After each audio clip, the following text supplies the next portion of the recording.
sounds so cute. All right. We're on. There we go.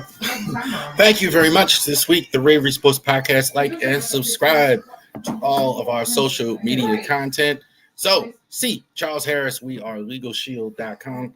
So definitely, if you need any help with your business or your legal needs, we can definitely go to see Charles Harris. We are LegalShield.com. Definitely check that out on Facebook. If you need any help with your legalities or anything like that, that can help you. See Charles Harris. We are LegalShield.com. Oh,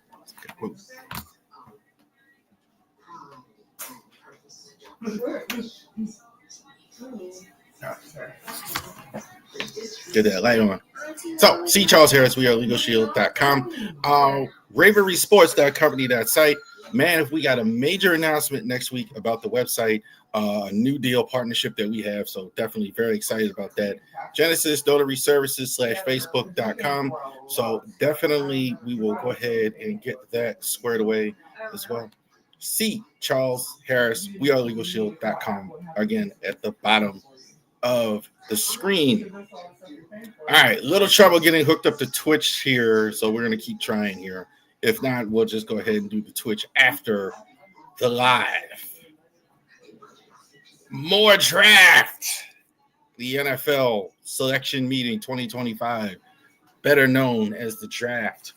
So we had some surprises in the drafts. We had calls for racism. We had Mel Kiper going bananas. We had all type of weird stuff going on the draft. This was about as strange as one as I've ever seen as far as the draft. So we're going to go over that. Obviously, we're going to talk about Shakur and Mel and all the other fun stuff.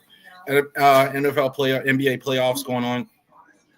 We're going to go there as well. And also, too, we are going to talk about the Orioles. We're going to recap the month and talk about what's going on this week right now. Orioles 5-4 right now in the seventh. O'Hearn is from what I can see at play, just got on with a walk. Okay, so let's go ahead and go over the draft. So the first pick was no surprise to anyone. For months, we've talked about Cam Ward going number one. The Titans all but say, I think this is their next Steve McNair that they're going to have. So Cam Ward's going to be the number one quarterback going forward. Will Levis is still going to be around as the backup, but absolutely no surprise.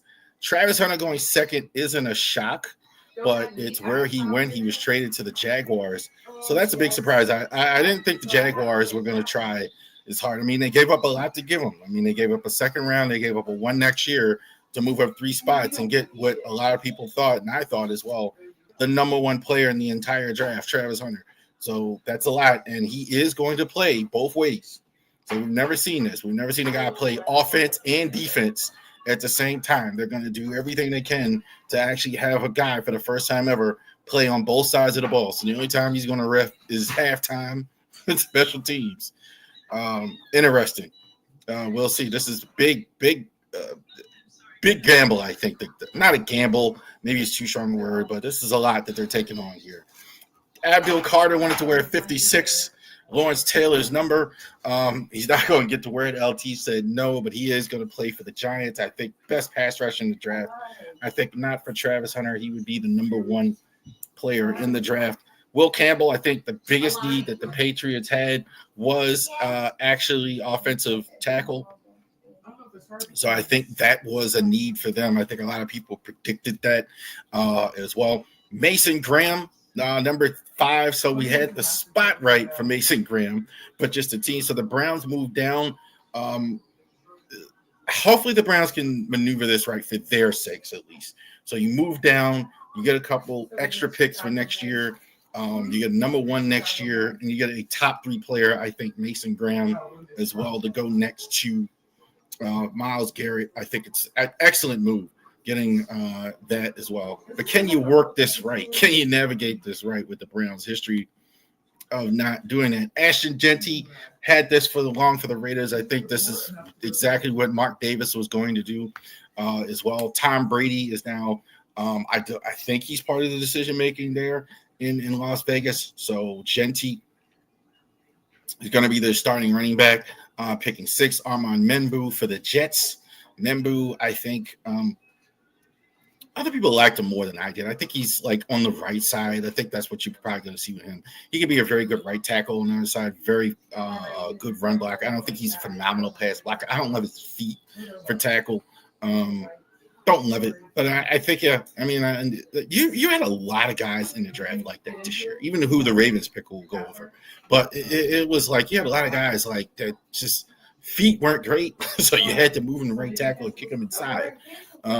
But Membu, I think Membu is definitely a need for them. Terriata McMillan, we mocked that to the Panthers. I think Bryce Young needs a number 1 receiver. So this was your best shot at taking a number 1 receiver, taking Terriata McMillan as well. Pretty much the number 1 receiver in the draft. I think he's a little flawed because he's not blazing speed. He's not huge. So I think there is a bit of a risk there. But he's a very, very good route runner, very solid route runner, very fundamentally sound, good career at Arizona. So makes a lot of sense. Number 8, Calvin Banks, number 9 for the Saints. Banks, I think I had him as the best tackle in the draft. I thought if I was the pick, I was definitely going to take Calvin Banks. Saints definitely needed. They had Randon Ramczyk retire as well. The line was not very good anyway, so definitely this was a definite need. Teams have several needs, but as well, Carr did hear. I see this on social media where Carr has his injury. He should be able to play though, as well. But that's a whole nother thing. We won't go into Carr and his foolishness, but he should be able to play as well. Colston Leveland, number 10 for the Bears. A little bit of a surprise, a little higher. I thought they even with Tyler Warren on the board, they took Leveland. This was kind of like half a dozen of one and 2 dozen of the other. Leveland, I think, was a guy. If you wanted the downfield guy, the catcher, the pure pass catcher, I thought you like Colston Leveland. Tyler Warren, who went a little bit later, I thought was a more complete tight end. I kind of compared these two guys. If you like Shannon Sharp, you take Colston Leveland. If you like Ron Gronkowski, then you take Tyler Warren. That was kind of my comparison there. Number 11, Mikael Williams. A little bit higher than I thought, but probably the spot that the Niners would pick. An edge rusher, probably best run guy, I thought, out of those top edge guys. So I thought he was the one where you would take him as far as stopping, setting the edge, and all that. I think Mikael Williams was the best one. Kyler Booker went 12 to Dallas. I was a little bit surprised by this. I thought for sure Dallas would take the running back in the first round, but Booker, I think, was the best guard on the board without question. I thought Booker was a mauler, physically strong. You could put him in right away.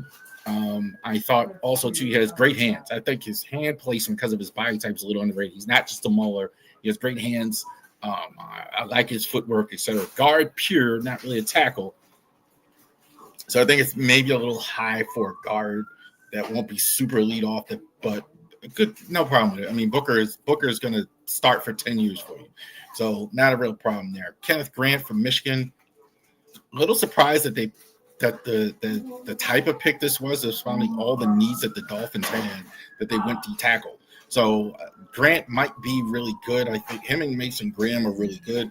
I'd really like to see how he does outside of Mason Graham, though. That'd be interesting to see how well he does outside of that, because he got singled a lot at Michigan because he was playing next to such a really good player. Tyler Warren, I think the Colts are over the moon getting Tyler Warren. I think this is exactly what they needed. They needed an axe title. They had very little tight end production the last few years, and you get I think the best tight end in the draft. Tyler Warren falls to them. They've been talking about this in Indianapolis for a while. Warren, I think, is a perfect fit, no matter who the quarterback is. Under center, if you want to make a quarterback that's struggling better, give him a tight end more than even a wide receiver. That's definitely a move. Jalen Walker is going to stay in the state and go to the Atlanta Falcons.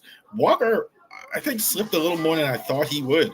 I think he's a more, again, 3-4 outside linebacker more than he is a D-line, because he's a speed rusher. I think he can bend the edge really well. Kind of reminds me of Peter Bower. people when he came in the league kind of had the same type of questions. Is he big enough, strong enough? He's going to just fly around those D tackles. He's going to fly around those offensive tackles consistently as well. So they addressed it. So they definitely addressed it here in the first round. Walter Nolan, big problems on the Cardinals defense. Their defense was not getting it done last year. Nolan, I thought moved up higher than we'll talk that he was going to move up high towards the end. Nolan, I think, did a very good job at Ole Miss during the draft process. So this is about right, I think, where I saw that. I didn't know if the Cardinals were going to take him. I thought they might go edge, but no problem with Nolan. He might be a good pass rusher in time of his own right. Shamar Stewart, very polarizing player. Stewart, I think, has all the measurables. If you look at the measurables, he matches up with Myles Garrett. Everybody else has been a first-round pick. He's an athletic freak, definitely the guy. So you wonder how sometimes these guys turn out. Only 4.5 sacks at Texas A&M.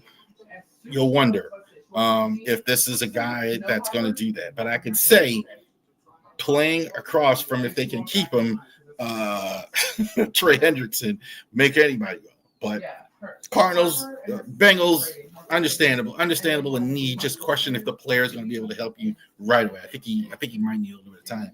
Grace Abel got mocked a lot of times to Seattle. Very good at the Senior Bowl, small school, kick him in the guard. This is about plug and play here. He's going to play right away at guard. Going offensive lineman is very hard to miss in the first round. They probably have the highest hit rate. Usually guards especially. Usually if you take one this high, there's not a lot of misses. There's absolutely nothing wrong. Emeka Buga for the Bucks, Tampa Bay Buccaneers. Surprising. I didn't think they would do this. So Emeka Buga, I got no problem with the player. I think he is going to be a good player. They're looking towards the future here is the only thing I can kind of think. They have Jalen McMillan. They re-signed Chris Godwin, and they still have Mike Evans. And then you take another wide receiver. So that's a little not the direction I thought they'd go. They need some linebacker. They need safety help. But this is definitely the thought is I'm kind of thinking the thought is you're not going to have Mike Evans much longer. So you want to build that up now. That's what I'm thinking. Jahdae Barron is my favorite player in the draft. Barron, I think, is a dog. I think love the way he plays. He plays with reckless abandon.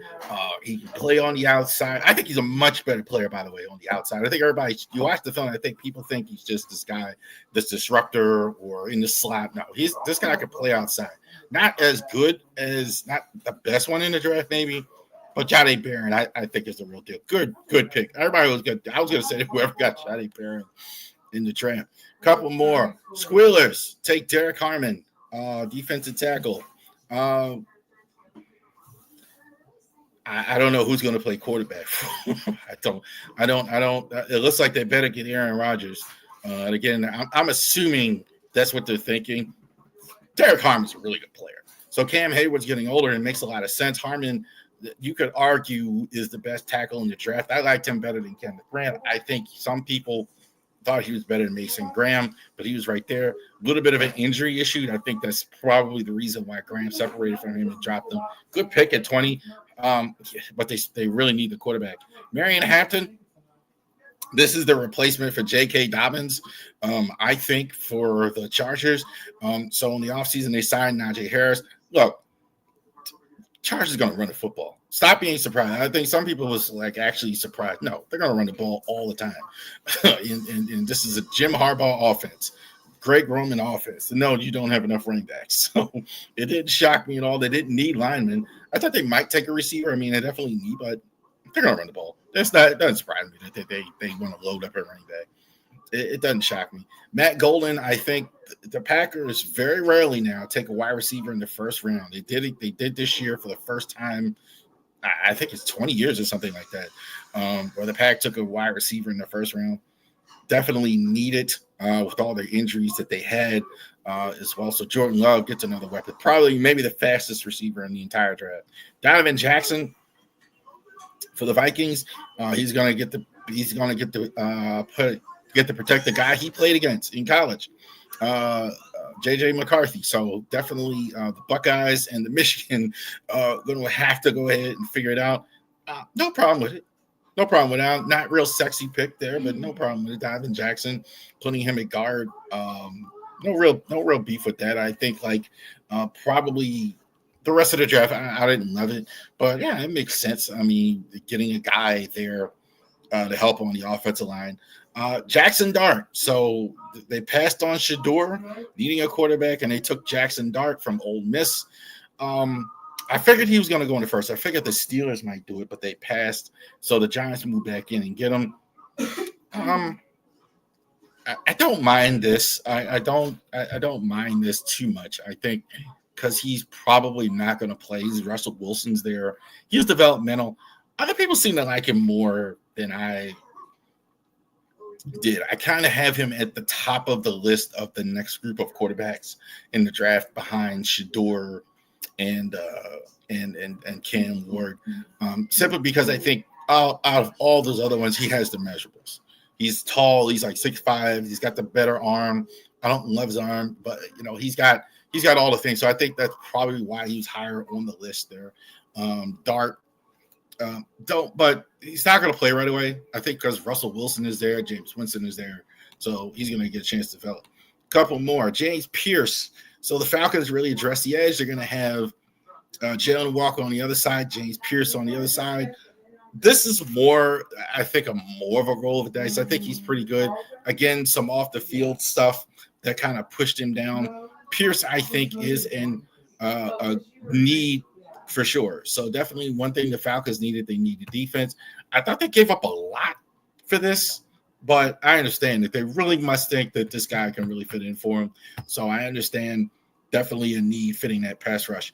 Ravens, Malachi Starks. The ADC's done it again. Top safety in the entire draft, Malachi Starks.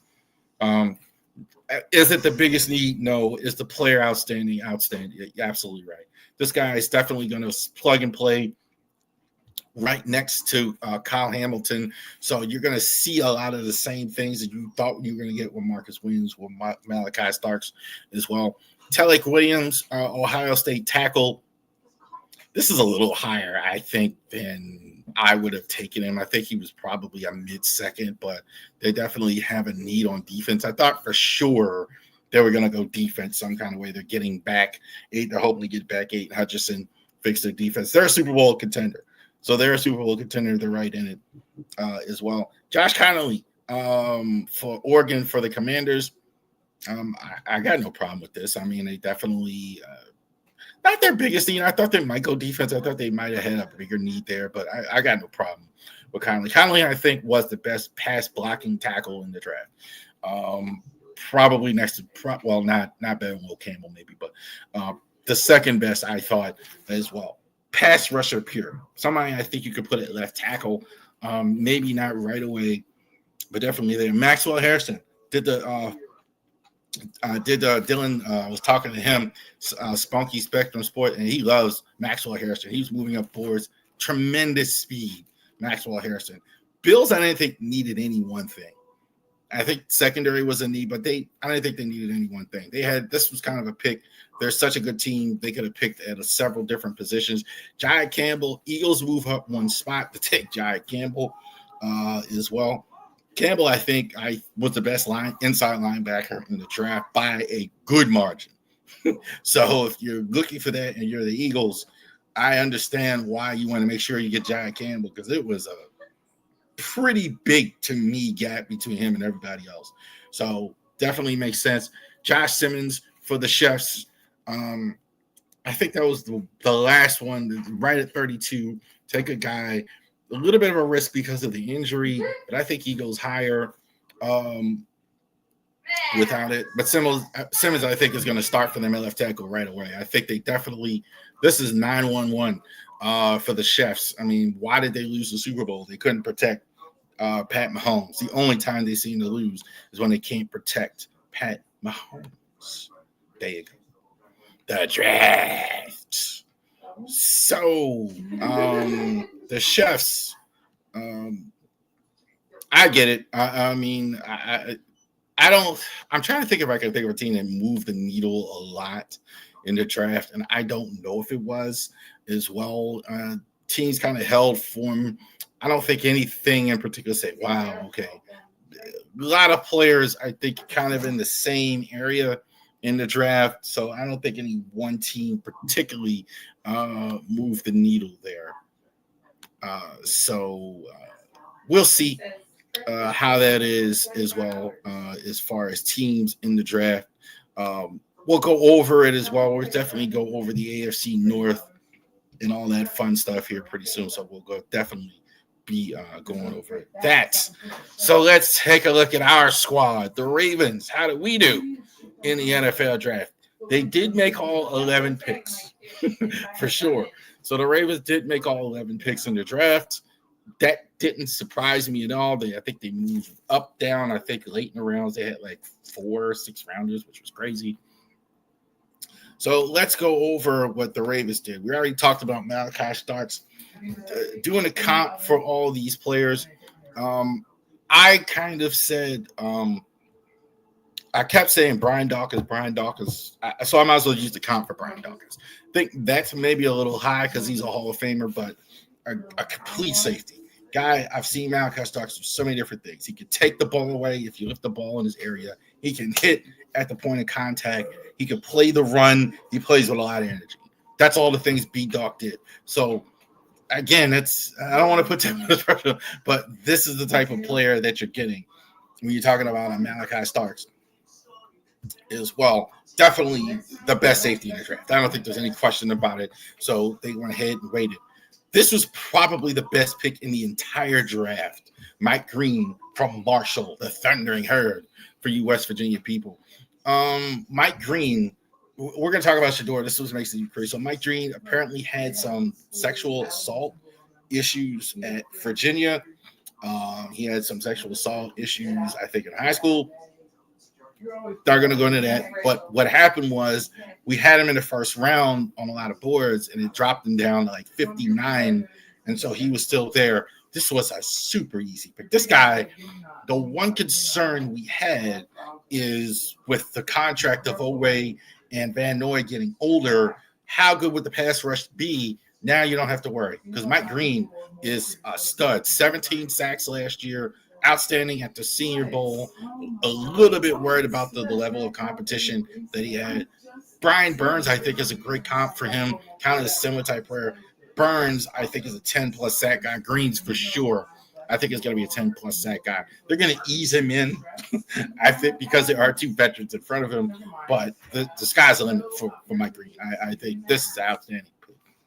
The rest of the draft, believe it or not, I didn't love it. I didn't love the tackle picks overall. But there's a potential there. We'll see. Let's say Emory Jones. I think I have him. He played right tackle at LSU. He's going to play guard, I think, for the Ravens. I think he's going to be on the left guard competition. I think, really, they took guys with the measurables, the size, really big guy, plays well. Definitely what you're seeing now is they picked a bunch of guys that can do that zone blocking scheme. That's what he can do as well. So I don't think he plays tackle, at least not right away. But I think he's going to definitely be in that left guard spot, maybe right guard, and kind of compete there as well. Zach Tom of the kind of the same type of guy. All the measurables there, big guy, 6'5". Emory Jones, I think, is I didn't love it, but I get it. They definitely had to go offensive line in the first 2 rounds. They definitely had to do it, in my opinion. Teddy Buchanan, California. Again, not necessarily the guy I liked. I think Chris Call was on the board.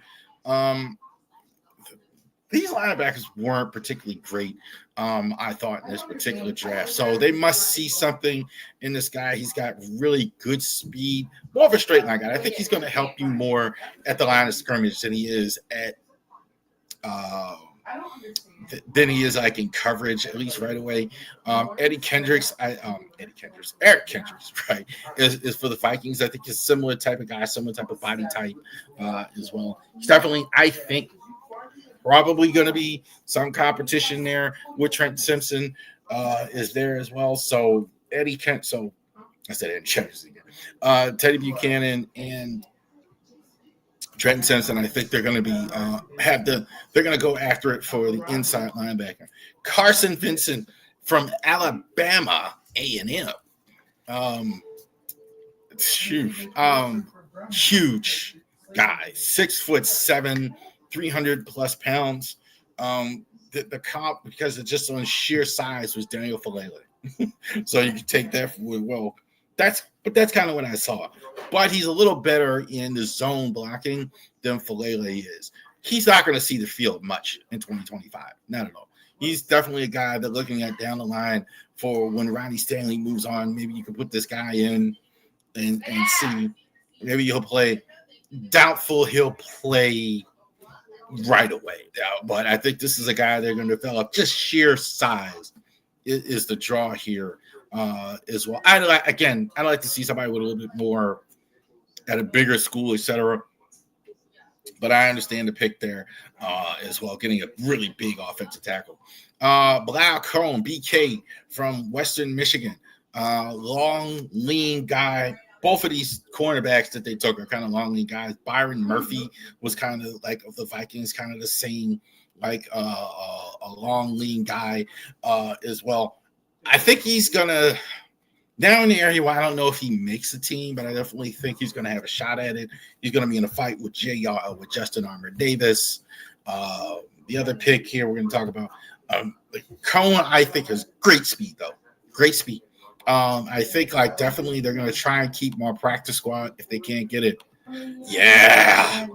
We just talked about Tyler Loop last week during the mock draft. So Tyler Loop for Arizona. So when Borales went to New England, kind of like in fantasy drafts, I think they had a little bit more sense of urgency. Hey, man, we better start moving. And this is going to be your starting kicker. They haven't said as much, but they're going to say probably goodbye to the GOAT, Justin Tucker. You don't take a kicker in the draft and to not play him. You don't do that. You bring him in a free agency or something like that. You don't bring a guy, you don't draft a guy and then not play him. So I think this is going to be your guy, Tyler Loop. Excellent percentage at Arizona. So that's the only concern when he played at Arizona. He's going to be playing in Baltimore as well. And by the way, and you're not going to be able to replace the Justin Tucker all the years. Yeah, all you can do is find the next guy and hope that you're not going to be able to replace Justin Tucker in this prime. I mean, you're probably not going to see that. LeJounte Wester from Colorado played at several different schools. David Patton of the Patriots was the guy, was the comp that I had for him. Kind of a smallish type of receiver. I think you'll see him some, but where he's really going to make value, and they made no bones about it when they said it, punt return. This is probably going to be the guy they're going to use on the punt return. They were not happy with Deontay Hardy, Tom Wallace, maybe more of a kick returner. This is a guy that they're bringing in, especially for the punt return. Last year was a rare year where they weren't overly happy with the special teams. So they really made an effort here, these last two picks especially, to get better on special team. Aeneas Fub Peebles. Fub, I don't know what the nickname's for, but that's what they call him. Fub Peebles played at Virginia Tech. Shelby Harris, the Browns, is the comparison. I think this is a guy that's for sure going to make the roster. Quick, three technique guy. They definitely have needs here for it. So I'm a little surprised they didn't take more of these guys, but this assures it. Really quick, little smallish. That's a bit of a thing. You're going to be at the next level now. These guys, offensive linemen, are bigger, stronger, whatever. So he was able to have his way a lot at Virginia Tech. Can he do the same thing in the next level? But he's probably not going to start. You can kind of, in a rotation on third down, excellent pick. Great speed as well. Can he be over time a complete tackle? That's the question as well. And Robert Longabeam. So they drafted two guys that are very similar from what I can see. Benjamin St. Just for the Commanders. Again, kind of long, lean, skinny, lat speed, about 6 feet tall. The measurements, all the measurables are there. I'm not sure him and Cone, BK both make the team. I think only one of them does. One of them possibly be on the practice squad. We will see. as well. But good speed. I think like working on the defense, taking a guy late that can possibly help you. And this is a guy I think is going to be on practice squad. Gary Dillinger, guard center for the Saints. Landon Young was the comp. Dillinger, I think, is fine. I think this is actually a good late pick. I like it better than Nick Samak. I think they're going to try him at center for sure. That's the one thing. They're going to need a backup center. I don't think you have one now with Makari gone. They're going to have to look at that. So definitely, I think that's going to be the competition with him and Nick Samak for the backup center role, even though I know he played guard in college. He's definitely going to play guard in guard competition. But I think pretty sure they're going to try him at center. There you go. All right. So, and that's the Ravens draft as well. They did take some undrafted free agents. I didn't have the whole list put up for you, but I did like Jay Higgins as far as your undrafted free agents. He is absolutely a guy. We talk about Jay Higgins. Here. Get some more like that. There you go. So Jay Higgins was a guy that really was a guy who could have been drafted as well. So he's definitely, I think, going to be interesting. I like him almost pretty much as Teddy Buchanan. So he'll be interesting as well in the competition there as well. A couple Ravens, those real quick. Today, Kyle Hamilton, his fifth-year option was picked up by the Ravens. Tyler Linderbaum was not. So I don't want you fans to worry too much about the not signing Tyler Linderbaum. The thing was with Tyler Linderbaum, if they had picked up the option, there's no real option to pay a center. Centers generally get less than tackles. That's why they didn't pick it up. So they'd have to pay him at it kind of lists like with the option offensive line. So who are the highest paid guys on the offensive line? The tackles. Centers get a little bit less. That's why they didn't pick it up. They would have had to pay him like an offensive tackle, and they don't want to pay him like an offensive tackle. They're going to play him like a center. I am very positive that they're going to work out a deal with Tyler Linderbaum and not let him walk out the door. Because I think at this point, you could argue he's the centerpiece of the line, either him or Ronnie Stanley. All right. So let's go ahead and go to the NBA playoffs. So let's go ahead and talk about that.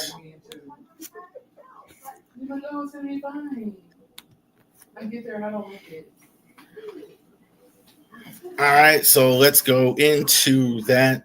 What's going on? Second round starting this weekend in the NBA playoffs. First round series have already concluded or haven't or about to conclude their NBA playoffs there as well. So Thunder went ahead and they handled business with the Grizzlies 4-0.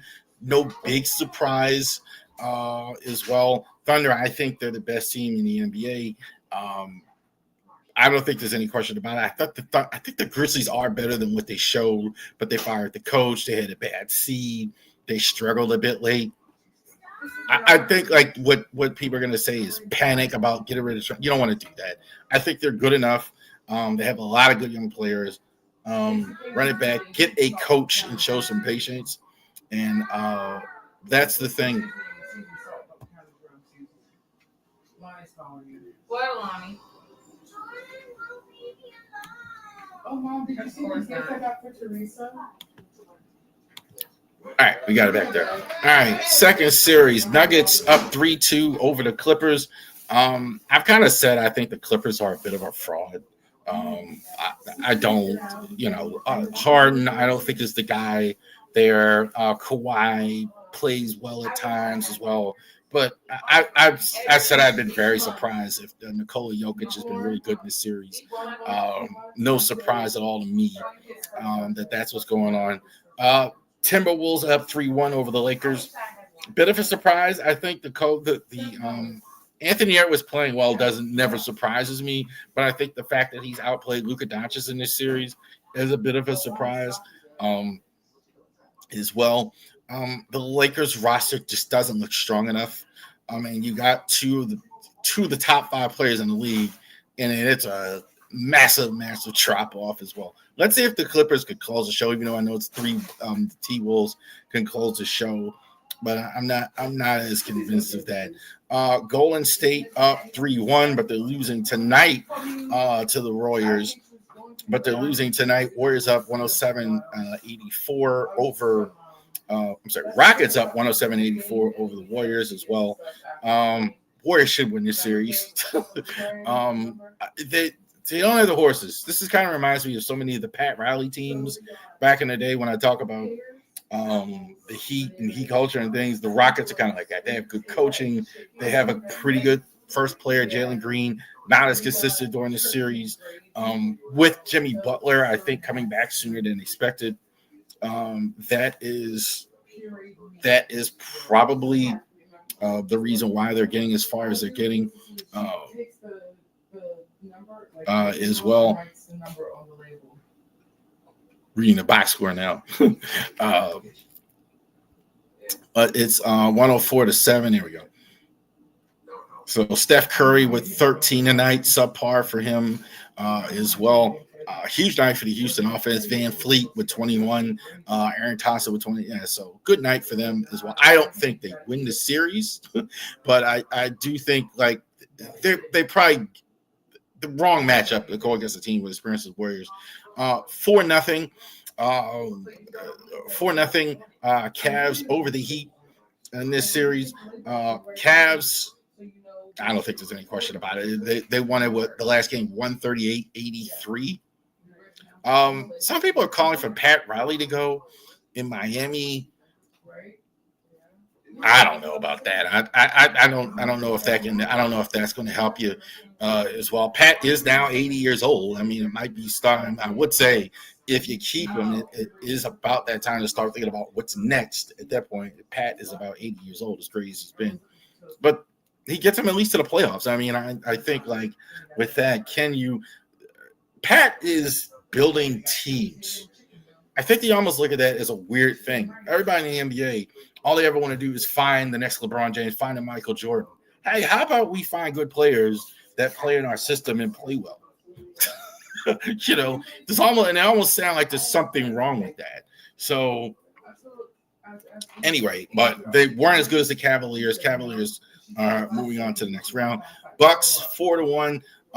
Bucks 4-1 now. They're eliminated by the Pacers. Close last game. Pacers win. Giannis Antetokounmpo going ahead, getting into a fight with Tyrese Halliburton's dad or argument. Then there was an apology and all this other stuff that was going on. Pacers are where they are. I think this is about what they are. I think they're kind of in the same level for as long as I remember. Second round, get out of the first round, go to the second round. Maybe they get to the conference finals. We'll see now how good the Cavs are against a good Pacers team. Tyrese Halliburton really playing well, I thought, in that series. Knicks and the Pistons. In this series. Knicks up 3-2 as well. This is a bit of a toss-up. I'm really not one way or the other. I think both of these teams are very similar. The Knicks have a little bit more experience. They're kind of the same. I think Brunson, is the best player on the court. I don't think he's a super elite player. Really, really good. But I think there's kind of a ceiling with both of these teams. I don't think they're kind of they're not at that level. I think with a Cleveland and the Thunder and the Nuggets and those teams. I think they're not quite there yet. But I think this would be. I'd be surprised if this didn't go 7 games as well. And Celtics already sent the Magic home. No surprise. Celtics, I think, are the Celtics. I think have a date with the Cavaliers in the conference finals. I think Jason Tatum, is really anxious to show the world that he is one of the best players or the face of the NBA. So there you go. Us recapping the NBA playoffs there that are going on right now. So we're gonna do a little bit more of a deep dive next week when it's like this. So now we get down from 8 to 4 in the NBA. All right. Well, the Orioles have been terrible. That's putting it nicely. That's not the right graphic. That's the right graphic. All right. So Orioles April recap. So we every month, like we kind of recap the whole month in addition to our Orioles report. So we're not just going over just what happened this week. Orioles did win tonight. It looks like 5-4. The Mount getting his fourth save of the year as well. So that's good as well. The stats here are not factored tonight's game because we're obviously doing this tonight while the game was going on. So good job by the Orioles. Now 12-18 after the win and winning. Is that 4 out of 10? I think it's still 3 out of 10 that they've won. So I think it's 3 out of the last 10. Not great as well. Still in fifth place in the AL East. Which for those of you that are confused, which is last, even though they won 2 out of 3 in this series against the Yankees. Batting order. So we're going to go over this as well. Cedric Mullins, I think, has been in leadoff. He's deserved it. He's been the best Oriole in terms of offensive production, hitting for power. He's been outstanding defensively, as he always is. I think the record you're seeing, had it not been for Cedric Mullins, it would have been far worse. I think he's been fantastic at the start, back in the leadoff spot. I think it really took a lot of players struggling for him to get back at the top of the batting order as well. So that's been good. Gunnar Henderson and Adley, I'm going to talk about them both at the same time because they're both basically slow, had a slow start. Gunnar, I think has been hard on because he didn't play at all in spring. So it didn't surprise me that Gunnar didn't do well early in the spring. It just didn't surprise me because he didn't play at all. He kind of played a little bit in Norfolk, so they brought him up. He's still kind of working his way in. I do see him coming around a bit as well. So I'm not overly worried about Gunnar quite yet. Adley, I don't think has been off to a great start as well. Not hitting for average. I think his power number, but I see kind of the same things. For whatever reason, he didn't go off to a good start. He seems to be coming around a bit, the lights coming on, but they haven't been great. I think part of the offensive production, you cannot have a successful team and not have production from Gunnar Henderson, production from Adley Rutschman. Not going to work. So you're not going to be able to do that as far as getting good production from those guys. So definitely you have to do that. Ryan O'Hearn, I think is probably I think if you want to say he's been the best offensive production, I think I got no problem with that. He's actually had to play different positions. He's actually had to play in the outfield. He's not just DHing every day as well because of all the injuries that they've had. But Ryan O'Hearn's been really good. I think he's been hitting for power, production as well. Jordan Westbrook's been DHing, and I kind of said this last week. They didn't announce it, but now he's on IL because of an injury. Kind of figured that. Why was he DHing so much? It didn't say. They didn't even know, nobody brought that up. Heston Kjerstad, average, not great yet, but he's hitting for some power. So I think he's off to a start. I think he needs to play every day. He needs to play. As a matter of fact, I'm going to skip to Jackson Holiday. The manager doesn't have confidence in Jackson Holiday, I don't think. I think there's no way you have confidence in him. He's being moved out of that too often for Jorge Mateo as well. He's hitting about 240. I got to look at it tonight, but he's hitting like 247. Mateo's hitting 100. Why is he not playing more? I do think that he doesn't have confidence for whatever reason. I don't know whether he feels he's too young. But he knows more than I do. I'm thinking about – I assume he knows more than that. But I definitely think that is the case. He's being moved in and out as well. Inconsistent so far. Mountie, I think he was good tonight. I think he hit a home run. Mountie's a bit streaky. He's hit like 194 his first month. He hasn't been any good. Most nights he's still not hitting as well. Urias has been typical Urias stuff. Average defense, average home run, average production, and like is decent at third base.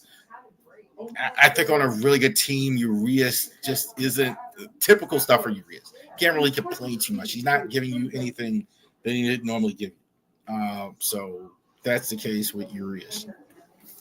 Injuries, there's a lot of them. Zach Eflin, Jed Grayson Rodriguez, Kittredge, Colton Cowser, Tyler O'Neill, Westy, John Westberg, Gary Sanchez, Carl Bradish, Maverick Hamley's on the bench, replacing Sanchez. Jorge Mateo, Dylan Carlson's in as well, up from AAA. Roman Lotto is the guy there. Tyler Wells, Andrew Suarez. So that is Tyler Wells, Andrew Suarez. So those are as well. Talk about it a little bit. O'Neal should be back soon. Westy shouldn't be out long here. Sanchez probably a little bit more here. Eflin should be back any day now, so I don't think it's long. Kittredge is throwing on the side as well. Tons of injuries. Like you're missing your three best pitchers. Right? Those are your three best pitchers on injury. Eflin, Rodriguez, Bradish, maybe you're one of your better relievers. Colton Cowser, you're missing a lot of production. He just went to 60 days. That's not. I didn't even get to Wells and Suarez, who were good contributors last year. Rotation, Charlie Morton has been horrible. 9.45, and that's down. And that's down because he had the relief outing that actually lowered it as well. Dean Kramer, 2-3, 6.84. No surprise with Kramer. He's good one start. He's bad one start. I used to say that about Bradish. Good Kyle, bad Kyle, same thing. Good Dean, bad Dean. You'll get as well. Sagano, I think, probably is on the list as well. The record would have been far worse. Sagano, usually guys that come from Japan and pitch, you see they're good at the first half of the season. Why? There's no book on them. So guys are still trying to figure out what they do. And there's really no scouting report as much on those guys. So they do well. I think Sagano has done well. He's clearly easily been their best pitcher. Povich tonight didn't get the win. I think he went 4.5. He's kind of like Kramer as well. Picked it up a little bit better. 4 2/3 tonight. A little bit represented, like 5.16 total ERA. Maybe he's getting better. I hope so. But that's it. Brandon Young's been up and down. 0-1, 6.23 ERA as well. Not great in his starts as well. We'll see him definitely because of all the injuries. Batista gets the save tonight as well. He's been terrific. They just haven't used him much because they haven't won much. So I think that's definitely a thing. But he did get the save tonight as well. I think his velocity is down. He doesn't look like I don't see those 150 mile an hour. I don't mind that so much. I mean, if it keeps him off the IL. But bullpen hasn't been as bad as as people think. Dominguez 2.79, Soto 4.91. This is of last night's game. Perez has been not good, obviously. He's been the 9.69. Cano's been really good. I'm surprised they're not using Cano more. Again, like Jackson Holiday, it doesn't seem like, even when he plays well, that Hyde has confidence in him. Strange. Like, I see that with a lot of Cano. He hasn't given up any runs at all until you kind of like leveraging him. It's weird. Aiken's been really good. He actually got the spot start the other week when they moved Morton to the bullpen. Barker, I think, has been really good all season. Matt Bowman kind of struggled more lately as well. He's gotten better lately despite all of the issues. There you go. So, Orioles not good. Did get a win tonight. Really need to, I think, play Kjerstad and Holiday every day. I think that's just kind of crazy to me. Why you're trying so hard to play Jorge Mateo. And on the pitching side has been bad. You're just kind of waiting for the cavalry. You're just kind of waiting for Eflin to come back. I don't know if you're going to have Grayson this year. You should have Eflin at some point. You should have Bradish at some point. So they got to hold on to till the cavalry comes in. Real quick, I was going to discuss it. I think I kind of moved past it. I do want to talk real quick. Mel Kiper. Leave Mel alone, all you football fans out here. Mel, I think, hasn't changed at all. A lot of people wanting him fired for the way he acted during the draft. He was really going nuts because of the Shedeur Sanders drop in the draft. So I think that was kind of weird. I think the difference is the panel is different on there. Mel kind of acts that way, but back in the day, had Chris Mortensen been there, Chris Berman would have been there, somebody would have pushed back. They kind of just looked at him. They didn't really fight and push back there. McShay, whatever, would have gave him a hard time, I think, but he's always kind of been the same guy. Clay Travis kind of made a stupid comment. Well, if you're so smart, why aren't you a GM? Well, he actually did work with Ernie Kersey, who worked with the Baltimore Colts. So that's not true that he hasn't worked with a team he doesn't understand. So I leave Mel alone. Mel is 60-something years old now. He's still fired up. But I think all the Mel stuff was kind of the – although he was crazy, acting crazy about Shedeur as well, because we've never seen that. Shedeur got drafted in the 5th round by the Cleveland Browns.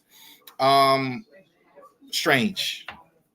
We just talked about Mike Green going all the way down to the 5th round, going all the way to the 2nd round. Mike Green has sexual assault allegations and dropped from like 10 to 59. I've never seen a player where you thought it was a 1st round pick go all the way to the 5th round. That's crazy. Don't talk to me about gold chains and all that other stuff. What they were worried about is you bring his son in and they're going to bring his dad in as coach and they're going to fire you. That's what you're worried about. That's what happened. That's why Shedeur got picked in the 5th round. The owner, and just my opinion, where the owner picked in Cleveland was able to go ahead and he put a stop to this and said, look, you're going to take Shedeur because he was sitting right there. That's what happened. So in life, more important than money, more important than riches or whatever is self-preservation. And these coaches were protecting themselves. No way a guy is projected that high, and maybe let's even put him high, not as high as people thought he was. He falls all the way to the 5th round because you didn't like his attitude. You know, I think about the old thing about Jimmy Johnson real quick. Jimmy Johnson said he once cut a player, not good in meetings and all that other stuff. Jimmy Johnson said he once cut a player because he fell asleep in a meeting. Well, somebody asked him, well, had it been Troy Aikman, would you cut him? No, I just told him to wake up. So that's what kind of what I mean. Miss me with you're so mad about the whiteboard and the meetings. No, they didn't want to have Dion hovering around them to possibly take their job. That's what it was. That's why he dropped. All right. Orioles report. Back on the track there. Dylan Carlson moved up from AAA Norfolk as well. Tyler O'Neill went on a 10-day deal, retroactive 24th. Grant Wortham went to Norfolk, option Brandon Young to Norfolk. Young has been up and down several times as well. Norfolk went back down to Norfolk, option Brandon Young went Norfolk, and they selected the contract of Colin Shelby and then returned Colin Shelby to Norfolk. Musical chairs. So many injuries, guys going up and down here. Kyle Stroud from Cade Stroud up from Norfolk, option Grant Woodrum to Norfolk. Selected the contract of Maverick Hanley and Emmanuel Rivera from Norfolk. Back up and down again. Is why I think I already did that one. Yeah, sorry, I did that. So, claim Walter Pennington from Rangers from the Texas Rangers. Gary Sanchez and Jordan Westberg went on the 10-day IL. Transferred Colton Cowser from the 10-day IL to the 60-day. There's only so many guys you can keep on the 10-day. Cowser's already missed a month, so they moved him to the 60-day. Transferred also Grayson Rodriguez to the 60-day IL. Recalled Kyle Gibson from the minor leagues. Option Cade Stroud. So Stroud went back down. Trevor Rogers is going on a rehab assignment in Norfolk. We could be seeing him pretty soon in the majors. Yankees, 6 home runs against the Orioles in a lopsided defeat, 15-3 in the game on Tuesday night. That's the second time in 3 weeks the Orioles have lost by 12 or more runs. Fourth time in 3 weeks they've lost by 7 or more runs. These games are looking like football games. Like, how are you losing by 12 and 7? That's how bad the starting pitching has been. The quiet kept the bullpen is actually, when I looked at it, it's actually been better than I thought it was. Like, it hasn't been that bad, but they can't get anything from the starters. They're not getting anything from the starters, and their offense has been scuffling. Kittredge has been throwing recently in a practice session and is expected to rehab soon. I think we're going to get Kittredge in the next 2-3 weeks. I'd be surprised. I mean, it depends on how the rehab goes, but I think we're going to get him pretty soon. You Cedric Varner out of the bullpen last night. Kyle Gibson got his first start of the year, and that seems like that's going to be the plan. Mercifully, Morton's going to the bullpen. I just know the way to slice it. I mean, he's lucky they didn't just DFA him out and out because they're spending so much money on him. I think that's the reason why they're doing that. Sagano, Felix Bautista, and Mullins, who's hot. Pretty much there's not a lot of hot because you lost so many games.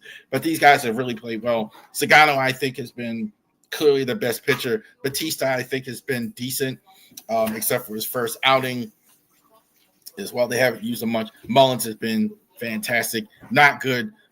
Dean Kramer, Matt Bowman, Sir Anthony Dominguez in this last week. Dominguez, not great so far this week. A little better tonight. Kramer, up and down. Bowman, kind of the same, up and down. This week, Kansas City Royals. Again, so like the Ravens, Orioles have had trouble with Kansas City. Royals have knocked them out in the playoffs the last 3 times. 2 of the last 3 times they've been. And the Minnesota Twins going to Minnesota and play. And it's not a repeat. Ryan O'Hearn, I think, the second week in a row, I think, was player of the week. I think without Ryan O'Hearn and Cedric on offense, there's nothing. A lot of guys are struggling. So shout out to those guys for getting it done. Thank you very much this week for the Ravery Sports podcast and joining us this week. Major announcement about Ravorisports.company.site. Very excited about the new partnership we're going to have. We're going to announce that next week. I'm going to take all the paperwork to the lawyers this week before I announce it and everything. So you'll be seeing it next week. We'll be happy to go ahead and get squared away. You guys have a great rest of your evening.